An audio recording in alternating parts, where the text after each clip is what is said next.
Buat apa kamu bayar zakat? Buat apa kamu puasa? Surga yang dicanangkan Dajjal hakikatnya neraka. Neraka yang digambarkan Dajjal pada dasarnya adalah surga. Jadi memutarbalikkan fakta itu kerjaan Dajjal. Yang hak jadi batil, yang batil dibilang hak, yang benar jadi salah, yang salah malah jadi benar. Tuntunan disuruh jadi tontonan, tontonan malah menjadi tuntunan. Itu pekerjaan Dajjal profesinya. Zamannya Nabi Adam, Dajjalnya kan iblis. Betul? Betul. Apa sih gang kerayuan iblis itu? Allah setelah menciptakan Nabi Adam kan bilang, Adam, kau dan istrimu Hawa tinggal di surga ini. Seluruh fasilitas yang ada di surga persilahkan kau nikmati. Satu yang tidak boleh, jangan coba-coba dekati pohon khuldi. Dekat saja jangan, apalagi sampai memetiknya. Datang Dajjal yang namanya iblis ini. Adam, kamu tahu nggak kenapa tidak boleh makan buah khuldi? Ya nggak tahu, pokoknya saya dilarang.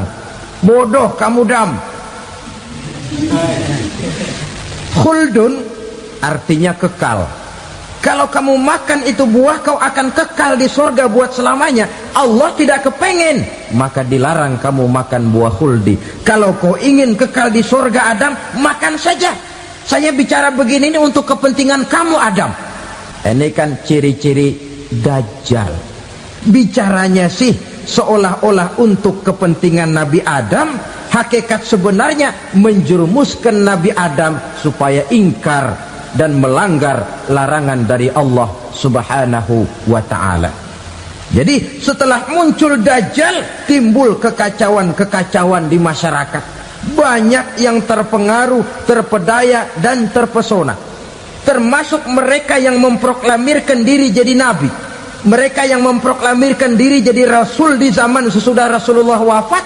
Itu adalah Dajjal. Maka saya ingatkan, kalau di zaman kita sekarang ini ada orang ngaku jadi nabi, ada orang ngaku jadi rasul, biar bahasa Arabnya kental,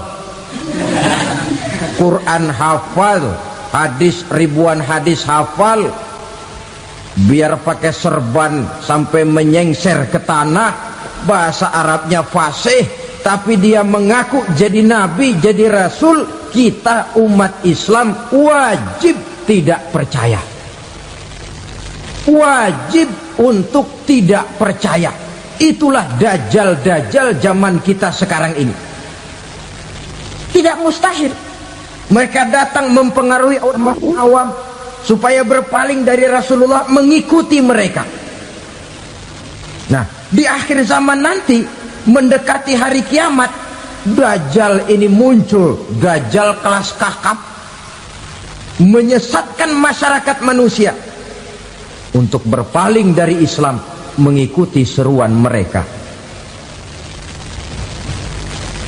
Apalagi di antara datangnya kiamat itu, tanda yang besar itu, turunnya Nabiullah Isa Al-Masih, putra Maryam.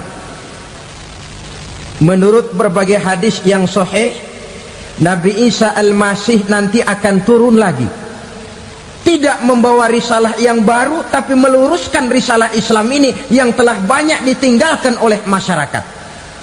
Bahkan ada hadis menjelaskan beliau akan membunuh Nabi, mematahkan kayu-kayu salib, lalu melaksanakan haji dan umrah mengikuti syariat Nabi Muhammad, bukan membawa agama baru.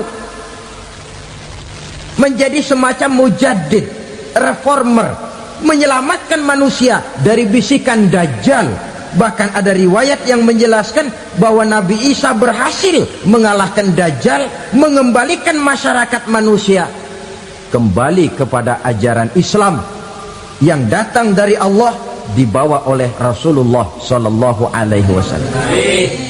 Dengan kata lain, turunnya Nabi Isa bukan sebagai Nabi dan Rasul baru, tetapi mengikuti syariat Nabi kita Muhammad Sallallahu Alaihi Wasallam. Saudara hadirin, ibu-ibu hadirat yang saya hormati, kemudian apalagi Di antara tanda-tanda besar akan datangnya kiamat itu keluarnya asap atau awan. Kata Nabi, inna min asratis sa'ah dukhanan yamla'u ma bainal masyriqi wal maghrib. Di antara tanda-tanda kiamat munculnya awan antara langit dan bumi.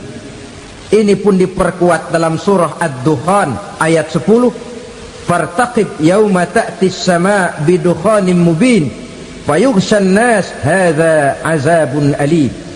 Bagi orang-orang yang beriman mereka biasa-biasa saja, tapi bagi orang kufur datangnya asap dan awan ini merupakan azab yang kelewat pedih. Barangkali sedikit mendekati gambaran tentang azab yang pedih ini, saya ingatkan alam pikiran kita kepada peristiwa yang belum lama terjadi. Pernah dengar berita bocornya reaktor nuklir di Chernobyl, Uni Soviet? Pernah dengar? Bocornya reaktor nuklir di Chernobyl yang mengakibatkan ratusan bahkan sangat mungkin ribuan nyawa. Cuma satu reaktor. Bagaimana kalau seluruh cadangan nuklir yang dimiliki oleh para negara adikuasa ini diledakkan?